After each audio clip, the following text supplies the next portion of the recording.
दोस्तों, देश के प्रधानमंत्री नरेंद्र मोदी ने लाल किले की प्राचीर से देशवासियों से यह आह्वान किया कि वो आने वाले समय में अधिक से अधिक स्वदेशी वस्तुओं का उपयोग करें, स्वदेशी वस्तुएं खरीदें, ऐसी वस्तुएं खरीदें जिसमें भारतीयों का पसीना बहो।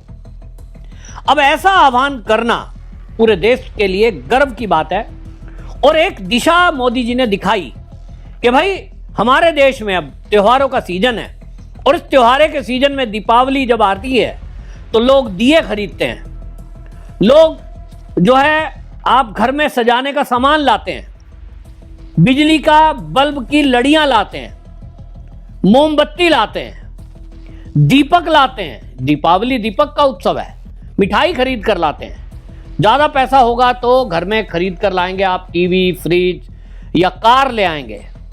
मोदी जी अगर ये आह्वान कर रहे हैं तो उससे फायदा किसका है, ये देखने की बात है। लेकिन आम आदमी पार्टी समेत पूरा विपक्ष मोदी जी ने जैसे ही ये घोषणा की, मोदी के चश्मे, घड़ी और मोबाइल फोन को गिनाने लगे। अरविंद केजरीवाल तो एक कदम और आगे चले गए, मोदी जी पर तंज कसते हुए कहा कि जिस प्लेन में घूमते हैं वो प्लेन भी विदेश का है, उसे छोड़ दीजिए। जिस गाड़ी में घूमते हैं वो गाड़ी छोड़ दीजिए, विदेश की है। और उसी के सुर में सुर मिलाया संजय सिंह, जो कि आम आदमी पार्टी के सांसद है। वो जीएसटी पर भी तंज कस रहे हैं और कह रहे हैं साहब 8 साल से आप जीएसटी ज्यादा ले रहे थे, अभी आपने कम करी है, तो जो ज्यादा ली है वो पैसा जनता का वापस करो। ये ऐसे अव्वल दर्जे के हैं कि पूरा देश इनके ऊपर हंस रहा है और राष्ट्रभक्त लोग तो ये ताज्जुब कर रहे हैं कि ये वो लोग हैं जो देश में अरविंद केजरीवाल प्रधानमंत्री बनने का सपना देखता है और संजय सिंह सांसद है, वो इस तरह की बातें कर रहे हैं। आप मुझे ये बताइए कि अगर मोदी जी ये आह्वान करते हैं कि हम ऐसी वस्तुओं को खरीदें जिसमें देश के लोगों का पसीना लगाओ, यानी देश के कारीगरों के हाथ से बनी हो, तब इसमें फायदा किसका है? इसमें फायदा उन कंपनियों का भी है जो भारत में काम कर रही हैं, लेकिन इसमें एक लोकल दुकानदार का भी फायदा है। लोकल चीजें बनाने वाले हमारे भारत के लघु उद्योग का जो चला रहे हैं युवा, उनका फायदा है। दीपावली आ रही है, अब त्योहारों का सीजन है। इस दीपावली पर आप लोग जितने भी लोग इस वीडियो को सुन रहे हैं, बताइए घर में क्या सामान आता है? दिए आएंगे, यानी दीपक, मोमबत्ती, सजावट की कुछ चीजें। कोई ज्यादा पैसे हुए तो घर में चादर ले आएंगे, सोफा ले आएंगे, टीवी ले आएंगे, फ्रिज ले आएंगे।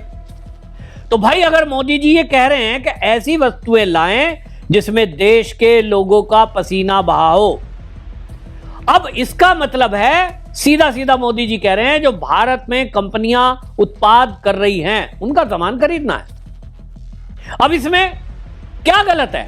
अब हम मान लीजिए टीवी लाएंगे तो टीवी, टेलीविजन बनाने वाली भारतीय कोई कंपनी हो, भाई वो कौन है? एलजी है, सैमसंग है, फिलिप्स है, ये जितनी कंपनियां ये भारत की है ही नहीं, लेकिन इन सबके प्लांट भारत में ही किसी देश में लगे हुए हैं। आजकल तो एप्पल का फोन भी, अब जो आईफोन है वो भी भारत में बन रहा है।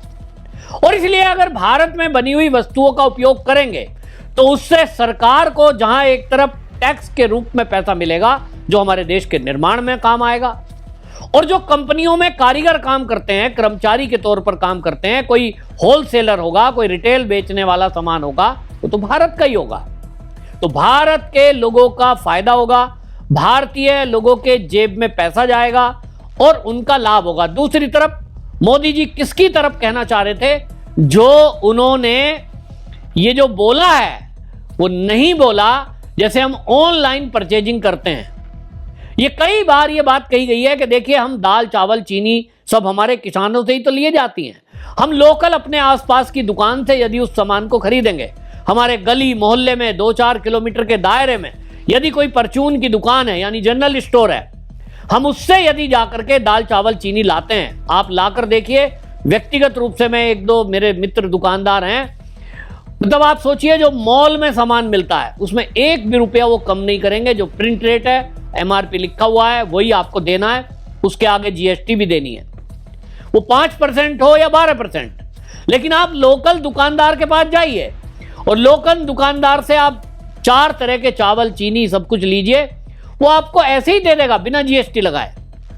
वो जीएसटी नहीं ऐड करता, क्योंकि वो पक्का बिल आप ले, वो नहीं, आप कहो जी हमें तो ऐसे ही दे दो, हो गया। तो फायदा किसका? लोकल सामान लेने से हमारा फायदा उपभोक्ता का फायदा है। ऑनलाइन परचेज कर दीजिए, जीएसटी उसमें लग के आएगी।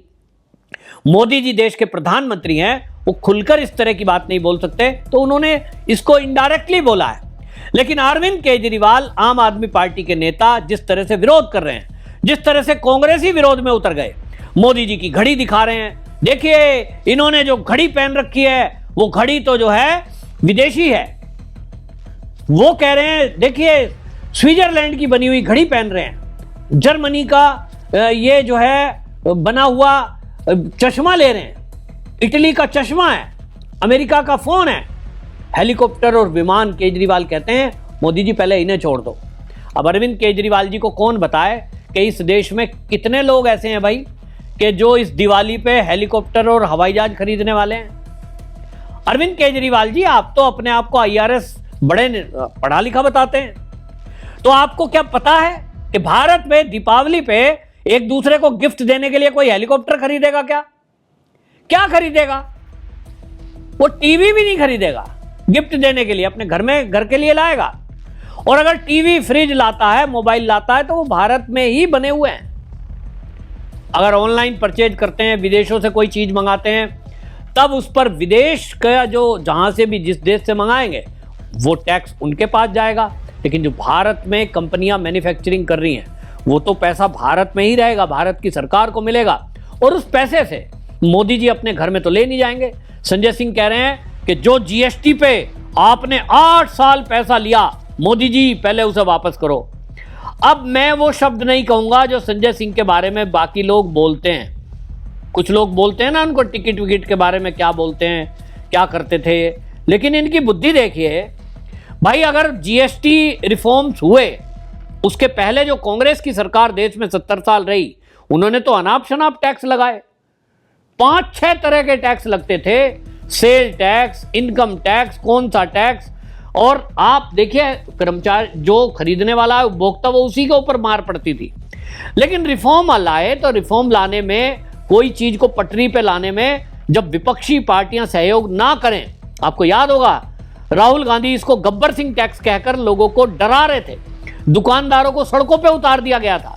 कुछ टिपिकल उसमें चीजें थी, फाइल करने में दिक्कत आ रही थी, टैक्स के स्लैब ज्यादा थे, लेकिन ये भारत के लिए एक नई व्यवस्था थी, पटरी पे लाने पे कुछ समय लगा। लेकिन आज अगर सरकार उसको ठीक कर रही है, तो खुश होने के बजाय आप कह रहे हो साहब पैसा वापस दो।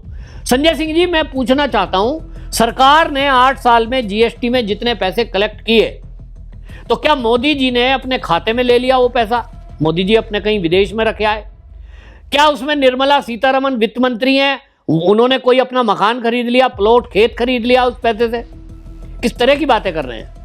किससे वापसी मांग रहे हैं? वो जीएसटी जो कलेक्शन हुई है, उससे देश के अंदर राफेल आए, उसके सेना के लिए पनडुब्बी आई है, वॉरशिप खरीदे गए हैं, सेना का साजो सामान नहीं, इंफ्रास्ट्रक्चर बनाया गया है बॉर्डर पर, देश की सुरक्षा को पहले मजबूत किया गया है।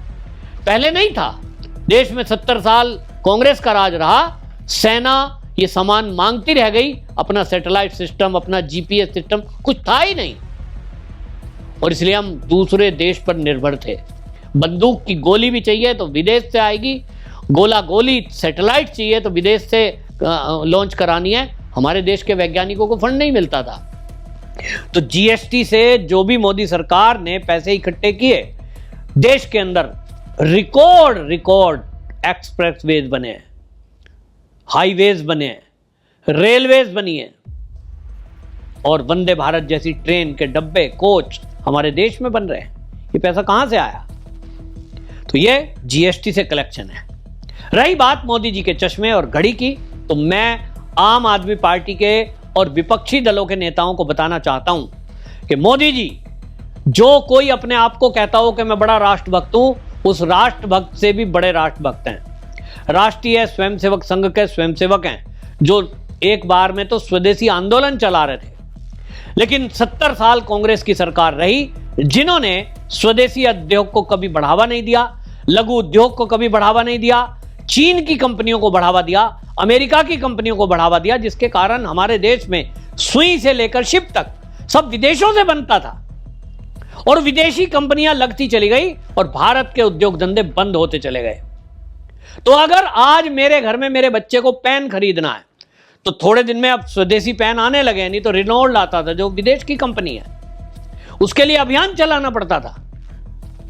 तो फिर मोदी जी के हाथ की घड़ी, मोदी जी के नाक पे लगा हुआ चश्मा या मोदी जी की जेब में मोबाइल फोन, आपको बता दूं कि मोदी जी को जो मेरे पास जानकारी है बाकायदा कि उनके जो चश्मा उन्होंने लगा रखा है, जो घड़ी उन्होंने पहन रखी है, वो उनको गिफ्ट दी गई है और उन्होंने कभी भी परचेजिंग में इस तरह का ख्याल नहीं किया है। आपको सोचिए कि जब वो दुनिया के प्लेटफॉर्म पर जाते हैं तो वहाँ ज़्यादातर 99.9% जो राजनयिक होते हैं, जो प्रधानमंत्री होते हैं, जो राष्ट्रपति होते हैं, कोट टाई पैंट ये पहने होते हैं। कभी आपने नोटिस किया है? आज तक मोदी जी ने कभी टाई सूट नहीं पहना। क्या कारण हो सकता है? खोजिए आप भी, और मैं आपको बताऊंगा अगली वीडियो में। बंद गले का कोट पहन लेंगे, वो पजामा और कुर्ता पहनते हैं, पजामे को पहनकर उसके ऊपर जैकेट पहनते हैं। लेकिन आज तक के जीवन में अज्ञात में जब वो इमरजेंसी के समय में छुपने के लिए इस्तेमाल किया था वो अलग है, उस समय किया है क्योंकि वेश बदलना था। उसके अलावा सामान्य जीवन में कभी भी ना मुख्यमंत्री रहते और जब से राजनीति में आए ना प्रधानमंत्री बनने के बाद कभी भी सूट और टाई आपने कभी मोदी के गले में नहीं देखी होगी। और यही है मोदी जी का स्वदेशी विचार और राष्ट्रवाद। तो ये जो आम आदमी पार्टी के केजरीवाल बौखलाए हैं, इनकी बौखलाहट इसलिए है कि अब चीन को भी इससे झटका लगेगा, अमेरिका को भी इससे झटका लगेगा और भारत के उद्योगपति तो इससे खुश हैं क्योंकि उनका उद्योग धंधा बढ़ेगा। लेकिन सवाल वो है कि केजरीवाल जो अपने आप को बनिया कहता है, वो भारत के उद्योगपति और दुकानदारों की इनकम से परेशान क्यों है? आपको क्या लगता है? कमेंट में जरूर लिखें, वीडियो शेयर करें। वंदे मातरम।